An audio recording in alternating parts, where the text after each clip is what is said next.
Ja sam Dragica Čorko i iz Zagreba sam, dobro, iz Zagorja sam, ali sa stalnom adresom u Zagrebu i zato je okruženje u kojem snimam ono koje bar malo podsjeća na moje Zagorje. Iako ja sa svojom pričom selim u neko sasvim drugačije okruženje, a to su mora i oceani i kako riješiti problem mikroplastike iz voda.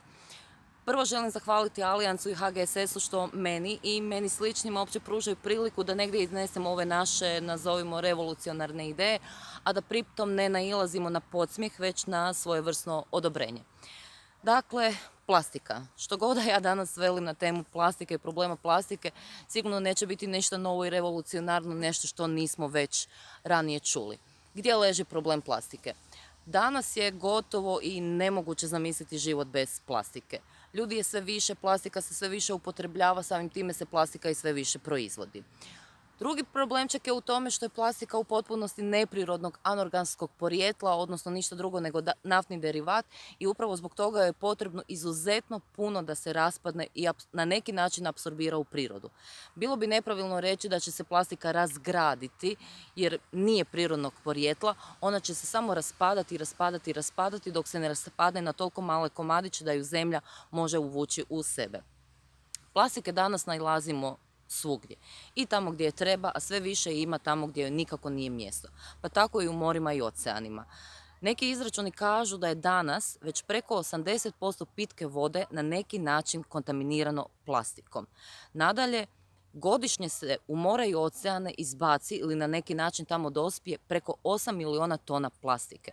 Ako znamo da je plastika u komercijalnoj uporabi preko 50 godina, možemo sami pokušati izračunati koliko to već sada plastike pliva u morima i oceanima. I ok, nešto se počelo rješavati, nešto se počelo dešavati. Možda zbog toga jer duži niz godina o tome pričamo. Pa je tako mladi nizozemac hrvatskog porijekla, Bojan Slat, osmislio tehnologiju koja nastoji riješiti problem nakupljene plastike na površini Tihog oceana. Ta cijela mehanizacija sada je u nekoj testnoj primjeni i ok, ponavljam, super, nešto se počelo dešavati, no ono gdje ostaje problem i nedostatak sve te tehnologije je u tome što ista skuplja samo veće komade plastike, one veće od 1 cm i skuplja ih samo sa površine oceana. Ono što ostaje je mikroplastika, odnosno mali komadići plastike. Mikroplastika nije ništa drugo nego plastika koja je nakon dužeg niza godina provedenog u vodi, a pod atmosferskim utjecajem raspala se na manje komadiće plastike. Pod mikroplastikom smatramo komadiće plastike veličine od oko 5 mm. I gdje tu nastaje problem? Problem nastaje u tome što mikroplastika zbog svoje lakoće mahom pliva, odnosno pluta na površini voda. Na taj način na površinama stvara se takozvani plastični talog, odnosno plastični smog. Mora i oceani na nekim dijelovima su toliko prljavi, mutni, zagađeni, neprozirni, da mora doslovno na nekim mjestima izgledaju ko žabokrečine. Meni osobno je čak i manji problem što to izuzetno ružno izgleda. Ono gdje nastaje problem da površine voda zbog svoje neprozirnosti u dubinu ne propuštaju niti dovoljno zraka, odnosno kisika, sunčeve svjetlosti, topline, svega onoga što je neophodno, a da bi se životinjski i biljni svijet mogao neometano razvijati.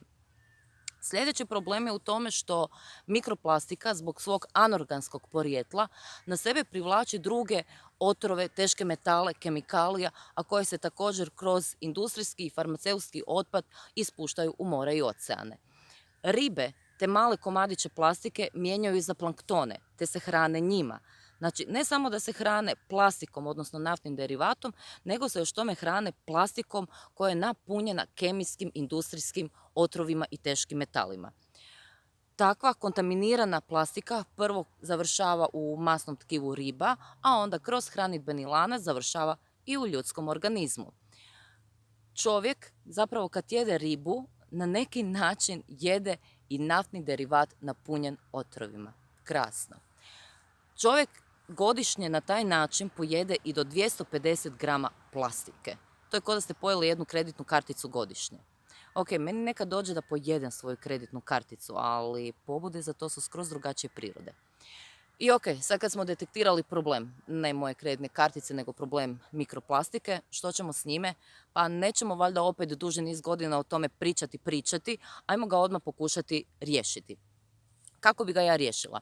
Kao što je mladi Nizozemac, a ponavljam hrvatskih korijena, osmislio tehnologiju koja bi trebala riješiti problem nakupljene plastike na površini mora, oceana, tako bi ja osmislila tehnologiju, a koja bi skupljala mikroplastiku kako sa površine, tako i sa dubine voda.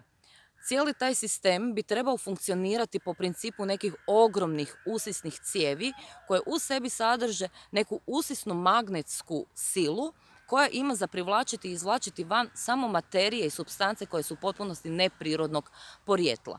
Sve u vodama, morima i oceanima je prirodno. Životinje, biljke, kamen, voda, plastika je u potpunosti neprirodna.